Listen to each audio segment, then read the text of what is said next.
मैं पूर्वांचल की बेटी हूं और सबसे पहले तो यह कहूंगी कि पूर्वांचल की भूमि अपने त्याग, अपने तप, अपनी तपस्या, अपनी वीरता के लिए जानी जाती है। और असलियत यह है कि पूर्वांचल के लोगों ने इस देश के कोने कोने में जाकर, चाहे वो मुंबई हो, चाहे वो दिल्ली हो, चाहे वो चेन्नई हो, कोयंबटूर हो, केरला हो, तमाम जगहों पर जाकर उन जगहों को बनाने का, सृजन का, उन जगहों को खड़ा करने का काम किया है। लेकिन एक शर्मनाक असलियत यह भी है कि वो रीढ़ की हड्डी की तरह बनकर खड़े हो जाते हैं और जगहों को बनाते हैं, उनका सृजन करते हैं, लेकिन जब उनके हक की बात आती है तो कहीं ना कहीं उनके साथ बेईमानी की जाती है। यह असलियत है।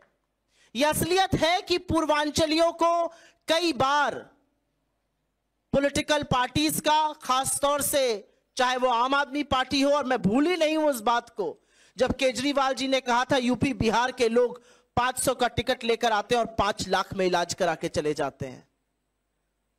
यह असलियत यह भी है कि दिल्ली और बिहार के लोगों ने यूपी और बिहार के लोगों ने आकर दिल्ली को बनाया है।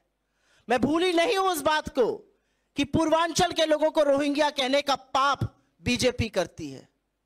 और यही पूर्वांचल के लोगों को उनका हक, उनका सम्मान दिलाने की जो घोषणा अभी अखिलेश जी ने करी है, वो बड़ी बात है। एक मंत्रालय बनाना प्रतिबद्धता है कि हम उनके मुद्दों को लेकर सजग हैं, उनके मुद्दों को लेकर हम कितने सीरियस हैं। और जो सब प्लान की बात है, उसके अंतर्गत एक बजट निर्धारित होगा जिससे कि पूर्वांचलियों को उनका हक मिल सके। 30-35 लाख पूर्वांचली दिल्ली में रहते हैं और उनके घरों को जाकर देख लीजिए तो वो मलिन बस्तियों से भी बदतर है।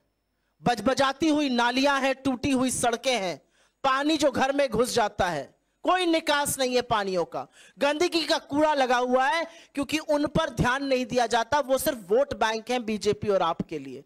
और इस असलियत को अगर बदलना है तो पूर्वांचलियों पर विशेष ध्यान देना होगा, जैसे कि बाकी दिल्ली पर भी हम दे रहे हैं।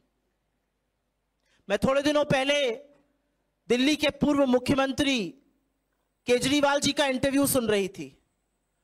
उनसे किसी ने कहा यमुना बहुत गंदी है, और असलियत यह है कि यमुना पर भी अभी जो हमारी प्रतिबद्धता है उस पर हम जिक्र करेंगे।